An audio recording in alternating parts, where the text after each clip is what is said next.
vijana wa Siaya County. Naomba TikTokers. Please.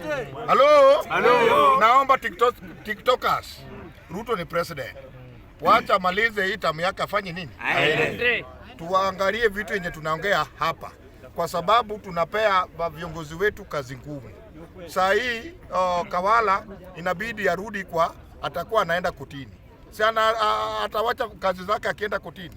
Sasa ukisimama hapa, ambia tu Ruto, wewe unaenda nyumbani, wewe hakuna kitu unasaidia nayo wa Kenya, lakini mambo ya kumtusi kumuua na bomba bana. Nimesema sitasema. Hawa viongozi wetu tena Orengo, party leader, tumeona kazi yako ndugu yangu. Babu Owino, tumeona kazi yako na ule anaitwa Titus. Ule jamaa, Mungu akusaidie. Na nimeshukuru hii bunge yetu, tukue tu pamoja na Mungu ako na sisi. Asanteni sana. Amen. Yes, Lord.